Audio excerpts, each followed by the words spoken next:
দেখে দিয়ে মাথা খারাপ হয়ে গেল রে। ফিস্টে এসে যে আমি কাঁদতে হবে। আমি তো দেখতে খুবই ছোট্ট করে একটা পিকনিকের আয়োজন করা হয়েছিল। আর যেহেতু ভেবেছিলাম একদম ছোট্ট করে হচ্ছে, তাই তাতে একদম আড়ম্বরতা থাকবে না, একদম নিজেদের মতো করেই হবে আর নিজেরাই রান্নাবান্না করব। আর প্রথমেই শতরঞ্জি নিয়ে যা ঘটলো, একদম আসার মুহূর্তেই বলতে পারো শতরঞ্জিটা ভাড়া নিয়ে এসেছিলাম ফ্যান্সি ডেকোরেটর থেকে। আর আনার পরে পাতার সময় দেখলাম যে কী যে পরিমাণে বাজে একটা স্মেল, আর কী পরিমাণে যে অপরিষ্কার, না দেখলে বুঝতে পারবে না। খানিকক্ষণ বাদে আমরা দেখলাম যে চাদর টাদরও তার উপরে পেতেছিলাম যদি ইউজ করা যায়, তো তারপরে দেখলাম একেবারেই ইউজ করা যাচ্ছে না। তাই ওটাকে তুলে রেখে নিতান্তই আমরা ভাবলাম যে যাক পিকনিকটা স্টার্ট করা যাক, কারণ ইতিমধ্যে 12টা 12:30 বেজে গিয়েছিল আর ছাদে ছিল প্রচণ্ড রোদ। তাই সব কিছু আবার ঘরের মধ্যে এনে স্টার্ট করেছিলাম কাটাকুটি। প্রথমেই পেঁয়াজ টেঁয়াজগুলো কাটা হয়ে গিয়েছিল, তারপরে টমেটো আলু ছাড়ানোও হয়ে গিয়েছিল। আজকের মেনুতে ছিল হচ্ছে সাদা ভাত, তার সাথে চিকেন কষা আর চাটনি আর মিষ্টি।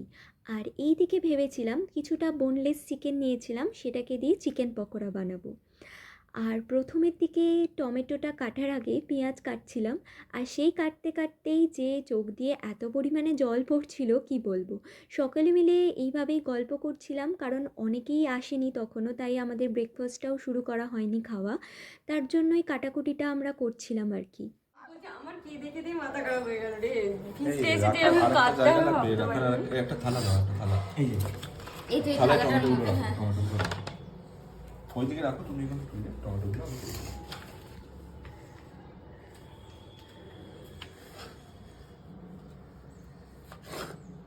Chef cutting.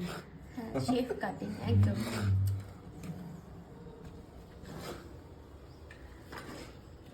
যে কোনো কাটাকুটির দিক দিয়ে না আমি না সত্যি বলতে একদমই এক্সপার্ট নই। তবে এখানে আমরা একজন শেফকে পেয়ে গিয়েছিলাম যে কিনা কাটাকুটির দিক দিয়ে একদম পটু। তো যাই হোক, তাকে দিয়ে আমরা সব কাজটা উদ্ধার করে নিয়েছিলাম। এই যে সুন্দর করে সব কিছু কাটাকুটি হয়ে গিয়েছে, আর এরপরেই আমরা ডালপুরিটা পারবো বলে ঠিক করেছিলাম। যেহেতু দেখলাম যে বেলা 1টা বাজে আর আমাদের প্রচণ্ড খিদে পেয়ে গেছে, আর এদিকে তাদের আসারও নাম নেই, আর যারা আসবে আর কি, আর দুজনের আসার কথা ছিল। তার মাঝখানে শুনলাম যে আমার মাসির ছেলের আসতে অনেকটাই লেট আছে, কারণ ওর শরীরটাও খারাপ। তাই আমরা ঠিক করলাম যে আমরা খেয়েই নিই, কারণ মাংসটাও ধুতে হবে। ভাই বলল আমি মাংসটা ধুয়ে দিচ্ছি ভালো করে, কারণ দেখলাম মাংসটা ধুয়ে ম্যারিনেট করতে হবে, তাই আর কি। আর একটু দিয়ে বল কর্নফ্লাওয়ার, কোটিংটা ভালো হবে। দিয়ে দিই কি না দিচ্ছি না, একটু রাখো। না এখনো আসেনি।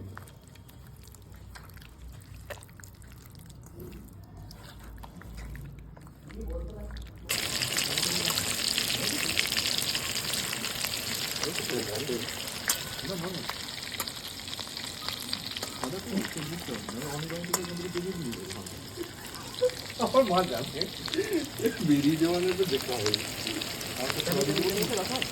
এটা কতটা নিয়েছিলে? 750 বোনলেস 500।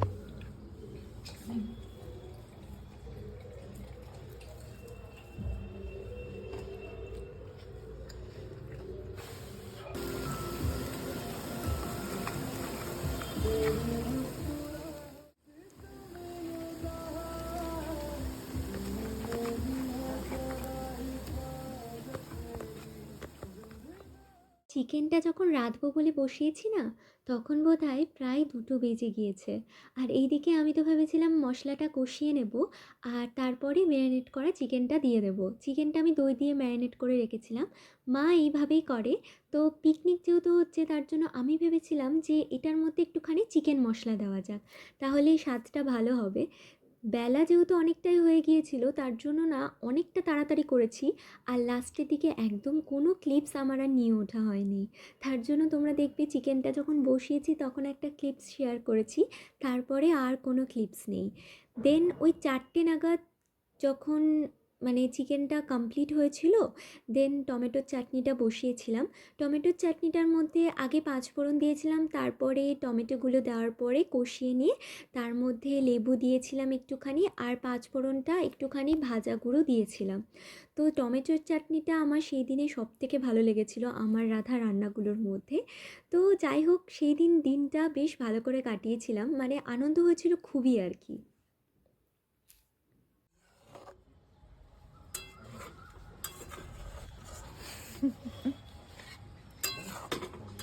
দিনের শেষে একদম দাঁড়িয়ে না আমার মনে হচ্ছিল যে এক টুকরো ছেলেবেলাকেই যেন হাতের মুঠোয় পেয়েছিলাম। যখন ছোটোবেলায় আমরা পিকনিক করতাম তখন ঠিক এমনভাবেই করতাম বন্ধুরা, আর ঠিক এই মেনুগুলোই থাকতো।